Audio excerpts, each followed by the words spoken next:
सुबह का वक्त था, चिड़ियाँ चहचहा रही थीं। बूढ़ी माँ नींद से जागी तो उसने देखा कि घर में सन्नाटा पसरा हुआ है। उसका बेटा और उसकी बहू अभी तक सो रही है। बूढ़ी माँ बेटे के कमरे के पास पहुंची और बेटे को आवाज़ लगाई, बेटा उठो, काफ़ी समय हो चुका है। लेकिन कमरे से कोई आवाज़ नहीं आई। इसके बाद बूढ़ी माँ कमरे के अंदर गई तो उसके होश उड़ गए। उसने देखा कि उसके बेटे की लाश पंखे से झूल रही है और उसकी बहू भी लापता है। ये मंजर देख उसके होश खो गए और वो चीख पुकार करने लगी। अब बड़ा सवाल यह है कि उसके बेटे की हत्या किसी और ने की या फिर उसकी बहू ने।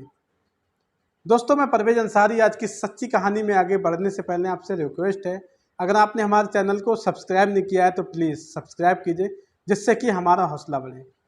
तो बढ़ते हैं आज की कहानी की तरफ। दरअसल उत्तर प्रदेश का एक ज़िला है फिरोजाबाद।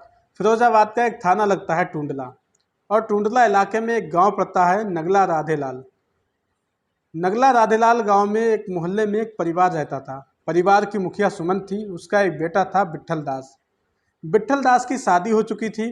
उसके 3 बच्चे थे। बड़े बेटे का नाम अनुज था, जिसकी उम्र करीब 6 साल की थी। विट्ठल के पास थोड़ी सी ज़मीन थी खेती किसानी के लिए, और वो राजमिस्त्री भी था। विट्ठल अपने परिवार के साथ काफ़ी हंसी खुशी रह रहा था। सब कुछ ठीक ठाक चल रहा था। एक दिन परिवार के लोग शाम को खाना खाकर अपने अपने बिस्तर पर सोने के लिए चले गए। सुबह को जब अगले दिन जब सुबह को नींद से जागे तो सुमन की आंख खुली। सुमन ने देखा कि काफ़ी समय हो चुका है, घर में सन्नाटा पसरा हुआ है, अभी तक कोई उठा नहीं, क्योंकि अक्सर सुबह में सभी लोग जल्दी उठते हैं। तो उसने देखा कि अभी तक कोई उठा नहीं है। सुमन बेटे के कमरे के पास गई और बेटे को आवाज़ लगाई, बेटा उठो, काफ़ी समय हो चुका है। लेकिन कमरे से किसी तरह की कोई आवाज़ नहीं आई। इसके बाद सुमन कमरे के अंदर गई तो उसके होश उड़ गए। उसने देखा कि उसके बेटे विट्ठल की लाश एक पंखे से झूल रही है और उसकी बहू लाल परी लापता है।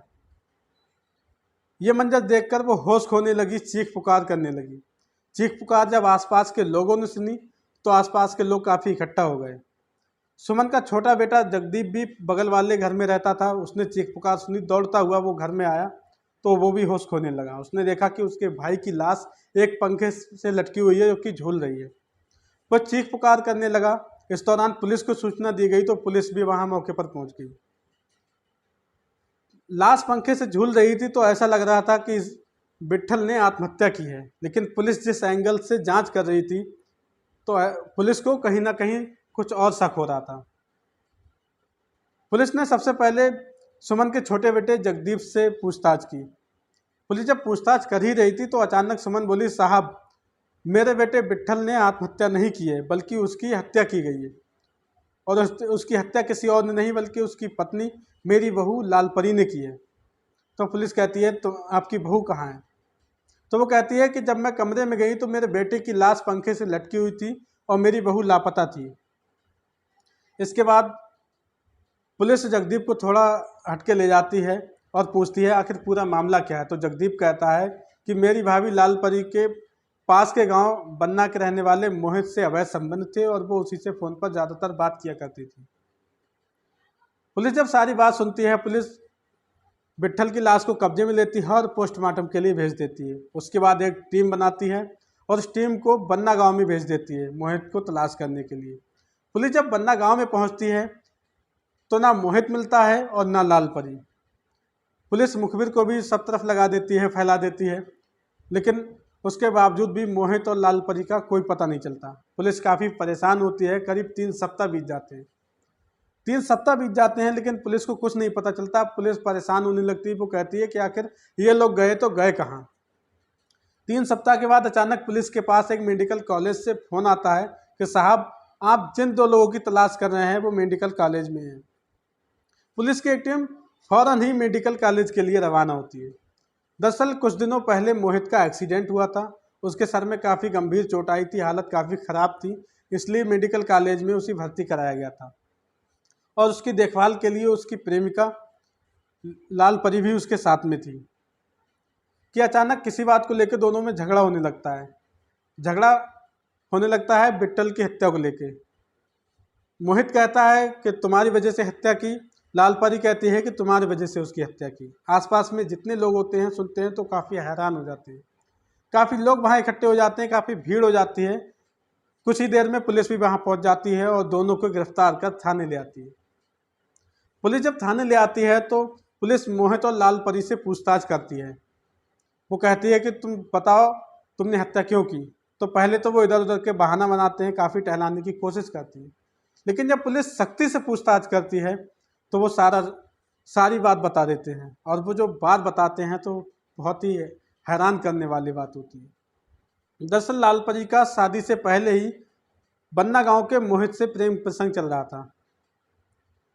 शादी से पहले से ही वो एक दूसरे से प्यार करते थे और फ़ोन पर भी बात किया करते थे और मौका पाकर वो शारीरिक संबंध भी बनाया करते थे। लेकिन शादी के बाद एक दिन एक सोशल मीडिया पर एक वीडियो वायरल हुआ जो काफ़ी तेज़ी से वायरल हुआ था। उस वीडियो में मोहित और लाल परी दोनों आपत्तिजनक हालत में थे, यानी बदन पर कोई कपड़ा नहीं था। ये वीडियो जब विट्ठल ने देखा तो वो हैरान रह गया, दंग रह गया। वो तुरंत ही घर पहुंचा और उसने लाल परी से पूछा। उसने कहा जो वीडियो वायरल हो रहा है सच सच बताओ क्या मामला है।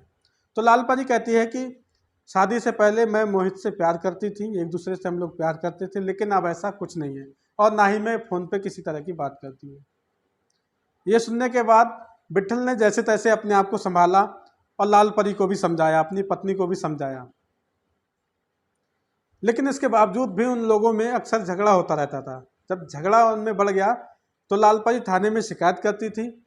जब शिकायत करती थी तो पुलिस विट्ठल को डांट फटकार कर समझाकर उसे घर भेज दिया करती थी। एक दिन लाल परी घर पर अकेली थी, सुमन भी किसी काम से गई हुई थी और विट्ठल भी कहीं गया हुआ था। इस दौरान लाल परी ने अपने आशिक, अपने प्रेमी को मोहित को फ़ोन किया और घर बुलाया। कुछ देर के बाद अचानक विट्ठल भी पहुंच गया तो उसने देखा कि कमरा बंद है, लाल परी कमरे के अंदर है। तो उसने आवाज़ लगाई, कमरा खुलवाया तो उसने देखा कि लाल परी और मोहित दोनों साथ में हैं, जो कमरे से निकल कर आए और दोनों आपत्तिजनक हालत में थे। ये देखकर विट्ठल दंग रह गया, उसे गुस्सा आया, लेकिन विट्ठल कुछ कहता उससे पहले ही लाल परी उसे धमकाने लगी और तरह तरह की बातें कहने लगी। और वो कहने लगी अगर तुमने मुझे परेशान किया तो मैं तुम्हें जेल में पहुंचा दूंगी, थाने में शिकायत करूंगी, जेल भिजवा दूंगी। तो कहीं ना कहीं विट्ठल मजबूर हो गया, वो दबाव में आ गया था। इस दौरान मोहित वहाँ से फरार हो गया, लेकिन विट्ठल और लाल परी का झगड़ा फिर होने लगा। काफ़ी झगड़ा होता रहा तो कुछ देर के बाद सुमन आई। सुमन ने झगड़े को शांत कराया। झगड़ा तो शांत हो गया, लेकिन उसी रात जब सभी लोग खाना खाकर अपने अपने बिस्तर पर सोने के लिए चले गए तो लाल परी ने अपने प्रेमी, अपने आशिक मोहित को फ़ोन किया और कहा कि अगर तुम्हें मेरे साथ रहना है तो मेरे पति को ठिकाने लगाना होगा। मोहित ये बात सुनता है और वो मोहित से कहती है कि तुम्हें अभी आना होगा। मोहित जब ये सुनता है तो मोहित तुरंत उसके घर पहुंच जाता है और वो उसी कमरे में पहुंचता है जहां विट्ठल गहरी नींद सो रहा था। पहले तो लाल परी और मोहित दोनों ने विट्ठल के मुंह में कपड़ा ठूसा, उसकी पिटाई लगाई, उसके बाद उसे मारकर उसकी लाश को पंखे से लटका दिया। लाश पंखे से झूलती रही। उसके बाद लाल परी अपने 6 साल के बेटे अनुज को लेकर वहां से फरार हो गई। सुबह को जब सुमन उठी और वो कमरे में गई, जब उसने देखा तो उसके होश उड़ गए। इस बात को जिसने भी सुना वो दंग रह गया, हैरान रह गया। वो सोचने लगा कि आखिर इस तरह के लोग हैं जो इस तरह की घटनाओं को अंजाम देते हैं। फिलहाल पुलिस ने हत्यारोपी मोहित और उसकी प्रेमिका लाल परी को जेल भेज दिया। दोनों सलाखों के पीछे हैं।